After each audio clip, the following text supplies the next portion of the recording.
everybody. Welcome to another episode of Hawk Blogger Mornings. I'm Brian Nemhauser. It is a Sunday afternoon. It is gorgeous outside. I kind of hope nobody tunes in because I hope you're all just enjoying the great weather. But, I've wanted to get this show in. I'm about to head out in about a half an hour, 40 minutes or so to hang out with some buddies. I was hanging out with some buddies this morning. So, wanted to fit this in. And going to share some sound from an interview that Sam Darnold, the Seahawks' new quarterback, did with the Rich Eisen show this week. I thought it was a good interview, and I thought it was worth sharing a couple clips from because I think Sam Darnold is a little bit of, a quiet, soft-spoken guy. He's a little hard to get to know, kind of understand. But I also know that he's very well liked by guys in his locker room, by guys around the league. And there's a little bit of glimpse about why that might be in this interview for the first time, I think, in terms of showing a little bit of his personality, as well as just some insights into how he's evolved as a quarterback and how things are going so far with his new team. So going to play a little bit of sound and react to that with all of you. Before I do, if you haven't given the show a like and click subscribe, please do. Highly recommend it. If you have not already bought a Father's Day gift, I have a really, really good deal brought to you by the folks over at Exter. There's this new wallet. It's the Exter Pro. I've got it. I use it. And unlike some of the other wallets where, these smart wallets where you try to get the cards out, this one's got a button right here. And when you press the button, boom, the cards come out. And it's so much easier to access, and it keeps them protected. And it's got this other cool thing, which I love, because I had my car broken into and my wallet stolen one time. Yes, I was stupid enough to leave my wallet in my car. This is a smart card that works with Find My iPhone. So if you get your wallet lost, stolen, whatever, you can use your phone to find said wallet and get it back. So it's a great deal. You use code HAWK over at extra.com using the links that's in the description of the video. 50% off. It's a great Father's Day gift. Hopefully you take advantage of it. I love my Extra wallet, and I'm getting one for my son. So I'm kind of going the opposite direction. Instead of a Father's Day gift, it's a little bit of a Father's Day gift in reverse, but highly recommend it. Love it. Use it. And hope you guys get to take advantage of that deal while it lasts. So couple things you should know before I get into the Sam Darnold sound. Tomorrow marks the day that I get to go along with the rest of the media personnel to watch the Seahawks practice. So Monday this week, tomorrow, I will be there, as well as Wednesday and Thursday of this week. So I will have new sound, new observations, a lot of content up for you guys to consume and talk through. And hopefully I'll have some interviews as well. I'm looking forward to finding out who I'll get to talk to this week. So that'll all be fun. Going to be a good week. A lot of stuff that I think we will learn along the way. All right. So let's get into it. Let's do it. We don't have that much time. So what am I wasting time with at this point? So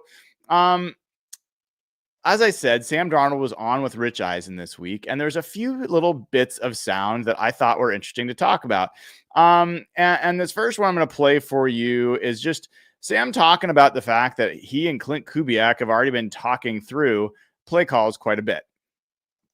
Forth with the person calling plays, and like I mentioned, Clint Kubiak, we've already had so many conversations about certain plays and what we're kind of thinking when we're calling them against what defenses. So it's been great so far here. And but again, I don't know if I answered your question. That was Sam Darnold talking about the conversations he and Clint Kubiak have had. And one of the reasons I pulled that clip was because we've heard from, Jackson Smith and Jigba, heard from Cooper Kupp already that the fact that Sam Darnold, is already in command of this offense, that the guys are able to go to him for information about how it works. Cooper said, hey, you've been in this offense before. I want to learn a little bit more about it. And Sam's kind of in a position of authority there, I think is good news. It's good news that they're there. And it's really good news that he and Clint Kubiak, maybe that's expected, but still to this point, I think it's something where we've heard from a lot of different angles that those two guys are spending quite a bit of time together. This other clip that I liked a lot was a conversation between Eisen and Sam Darnold about this really big moment that happened last year where the Vikings beat the Packers twice. And this was a pretty big moment for the Vikings and for Sam Darnold. And after the game, there's pictures of the Vikings holding Sam Darnold up on their shoulders, showering him with like champagne. I mean, it was a big deal and they were celebrating him. And so Rich Eisen kind of asked about that moment in this clip. It was you taking care of the Packers in the second time that you faced them, and then you go back to your locker room and the welcome you received. This photograph right here, man, like this, I saw this and I was just wondering what was going through your skull. It looked like this was like years in the making, not to be too dramatic, but I'm just wondering, what was this moment like for you, Sam? No, it was special. You know, definitely was not expecting that reception at all. But just the special, you know, group that we had last year, it was just a special team to be a part of. You know, even from the beginning, you know, people not necessarily thinking we were going to be a great team. You know, and for us to just be able to, like I continue to mention, like we took it one day at a time, and that was really the theme of last year. You know, and that's kind of been my theme throughout my entire journey. But yeah, to you know, have that reception at the end of the game, and it was a special moment, something I'll never forget. And did you notice a little moment there in Sam Darnold's recalling of last season with the Vikings when he said, you know, no one expected us to be good? Anyone else kind of smile when he said that? Because that's where the Seahawks are this year, guys. I mean, nobody expects the Seahawks to be good. 7.5 wins, 5 wins, 8 wins. Like, there are very few people predicting the Seahawks to compete for the division title, for even a playoff berth, even just matching their season last year. There's very few people that are predicting even 10 wins for this team.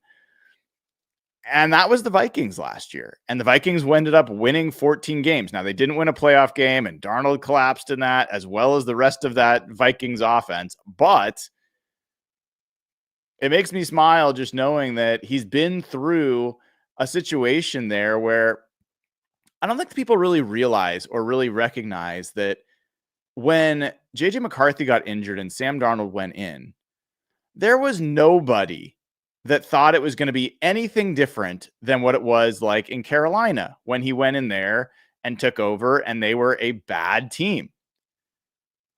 And then lo and behold, they beat the 49ers. They pile up win after win after win. And they were nowhere close to that Carolina team when Sam Darnold was the starter there. They won 14 games. And, you know, I am not ready to say the Seahawks team is going to win 14 games. But knowing that Darnold has been through that and he has the mindset and he's kind of unflappable, I think is just a nice kind of bonus part of getting him into the Seahawks locker room. And I think kind of guiding through, he's a steady Eddie kind of guy. You could just hear in how he talks, like not much gets under his skin. And this next clip I wanted to play, it was kind of they were talking about his development as a player. And I love this from Sam Darnold about one of the key aspects of the way he plays football that's really changed. And he talks about specifically his mindset on first and second down. Biggest thing that kind of changed my mindset was first and second down. Just understanding kind of when a play is over, when I might need to throw it away, when I might need to scramble. And I think just being safe with the football on first and second down, even third down as well. But really all situations, just having a better understanding of the situation and kind of going from there. Yeah, I mean,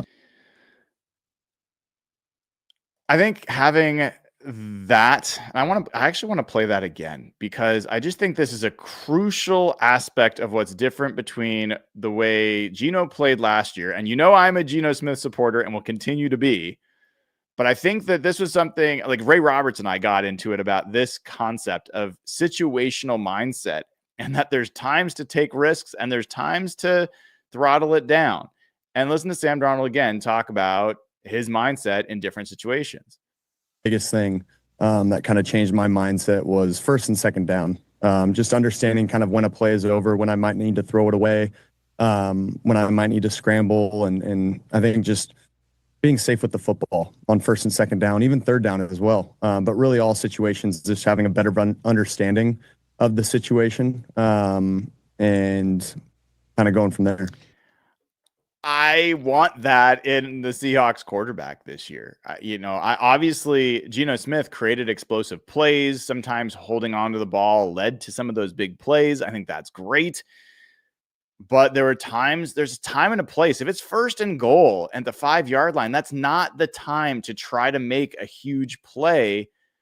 If there is a quick pressure, just throw it through the uprights. I mean, throw it out of bounds. Don't hold it that extra beat to try to make the play. Just get rid of the football. Like, live to fight another day. And there's people that disagree with me on that. Mike McDonald may disagree with me on that. There were times where he talked about last year that they don't want to take the playmaker out of Geno Smith by, making him too conservative in when he tries to make a play. And I appreciate that. But we saw it with Pete Carroll when he was here as well. There were times where Pete just went to Russ and said, look, you're turning the ball over too much, man. You need to prioritize protecting the football. And I don't think that has to hamper the whole offense. And I think it's specific situations. First down, second down is a great example of, like, when are the right times to be pushing the envelope, and when are the times where maybe it's okay to check it down and get a few yards and live to, succeed on the next down.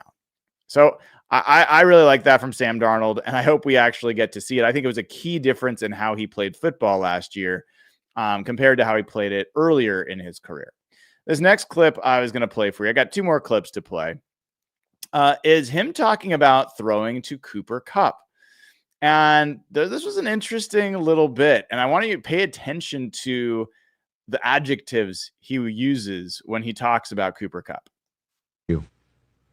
Yeah, Coop's amazing. He's, the way he moves is very unique. I think being able to get a ton of reps with him, and just see how he kind of gets in and out of routes, is, like I said, it's different. But that's what's made him such a great player, is, just the way that, he can make certain routes look the same, and he ends up in a completely different spot.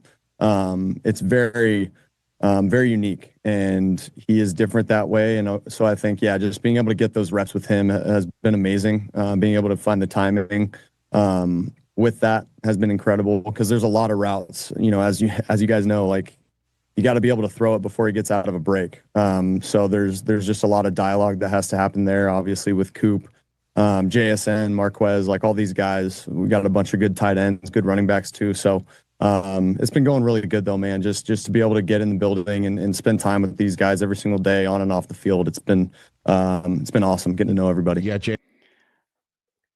He said, if you were counting with me, unique twice and different twice.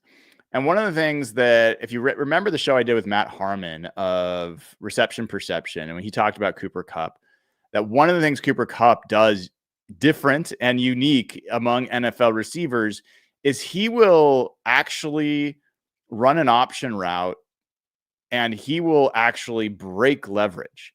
So again, the notion there is, if you are a receiver and you see a defender shading towards the inside of the field, so kind of forcing you to the outside, the breaking leverage is actually to still go inside. Or if the person's shaded to the outside and trying to force you inside, breaking leverage is to cross their face and go to the outside. And so that's a very cool skill to have that is somewhat unique to Cooper Kupp. But you have to understand that as a quarterback, when you're reading that defense and you see the leverage that a defender has, if you're depending on throwing that ball before the player comes out of the break, you have to know which he's going to pick. And generally the way a quarterback's going to read that is if the leverage is outside, he's going to throw it in, assuming that the receiver is going to, go against, go with the leverage, so to speak.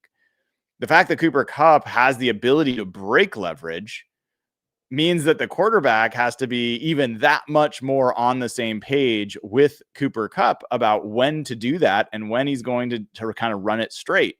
So I think, that's what I read from hearing that like that soundbite from Sam Darnold, was that this isn't going to be, this is going to take a little time for him to develop that chemistry and understand exactly how Cooper Kupp can be that safety blanket that you want him to be.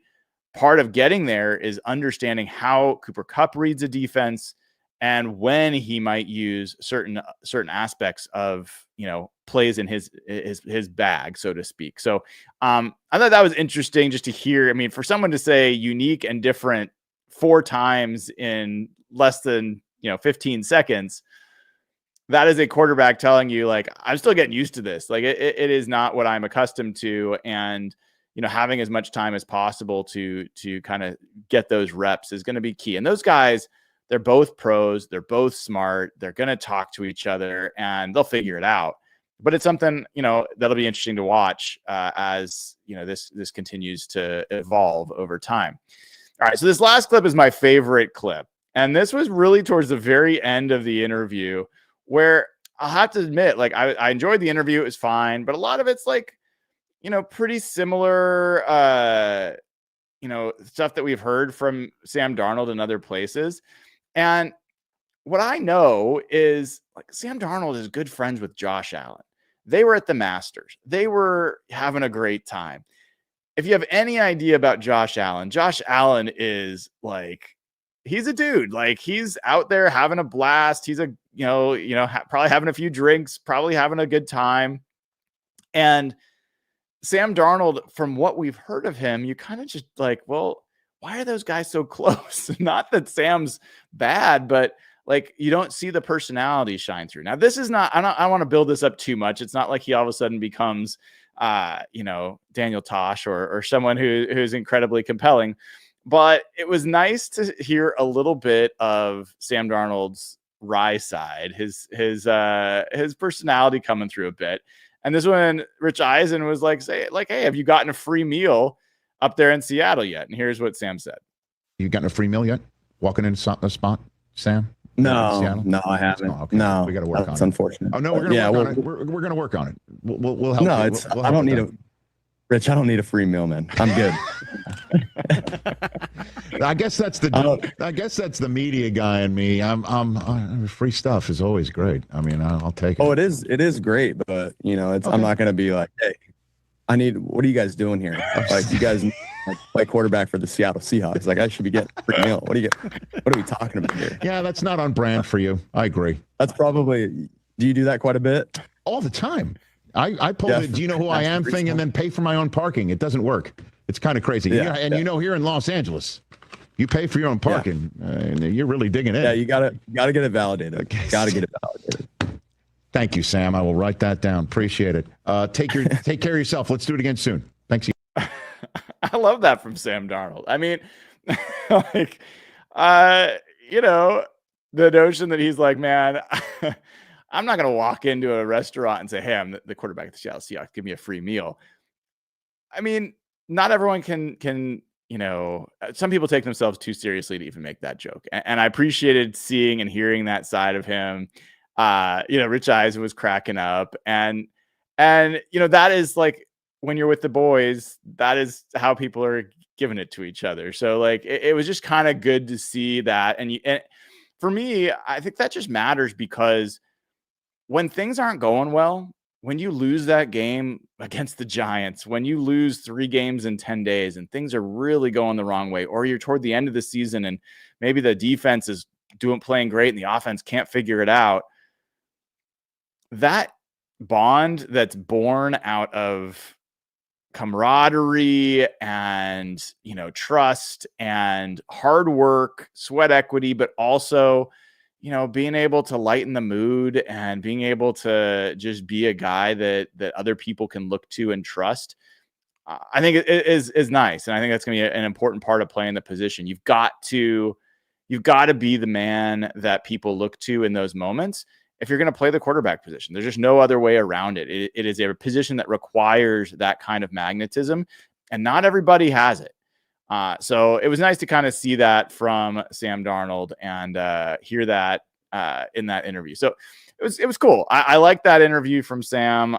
Looking forward tomorrow. I can't wait to watch him throw the football for the first time. See all the vets and the rookies, running routes, catching passes. Hopefully I'll see Torrey Horton for the first time, running routes and catching passes. We'll see where they've got certain guys playing.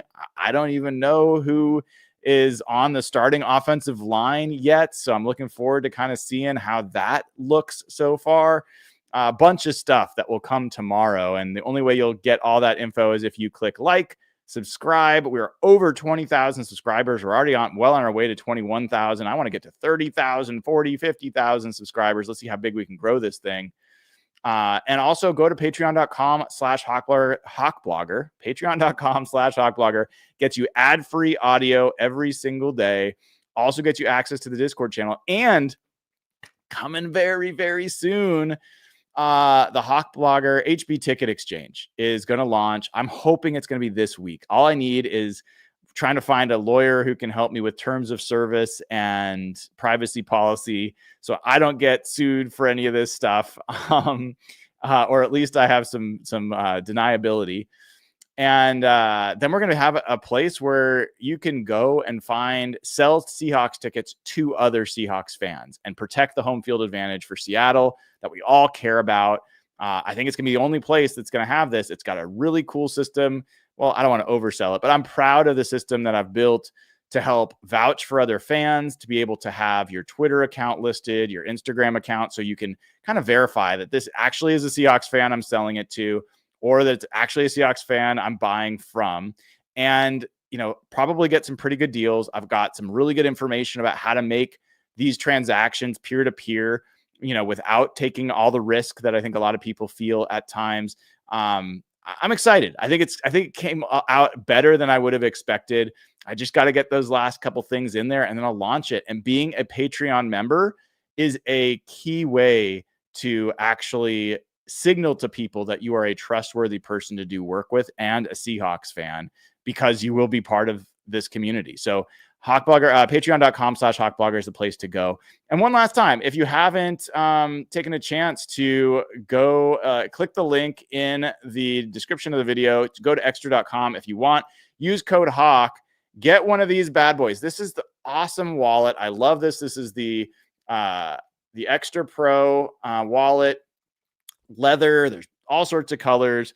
It's fantastic. It's lightweight. It's form-fitting. It feels very luxurious. Your dad, whoever you will buy for, your grandfather, will love it. And I think the coolest thing I mentioned before is it's got this in it, which is a special finder card that will work with Find My iPhone. So if you ever lose it, your grandfather ever loses his wallet, you'll be able to find it. All you got to use is promo code HAWK. Great Father's Day present. Like I said, I'm going to get one for my son. So I'm kind of going reverse with the presents in that regard. But all right, folks, that'll do it. I'm going to head out and hang out with some friends. Hopefully you enjoy the rest of your Sunday. I'll be back with you tomorrow morning. I can't wait to do the show tomorrow morning. So it'll be normal time tomorrow morning to do the show. And then I will be at the facility middle of the day. There'll be press conferences. There'll be interviews, all sorts of stuff coming. So keep your dials tuned, so to speak, to this YouTube channel and wherever you're listening to the show. Have a great rest of your day. This was another episode of Hawk Blogger Mornings. Take care, y'all.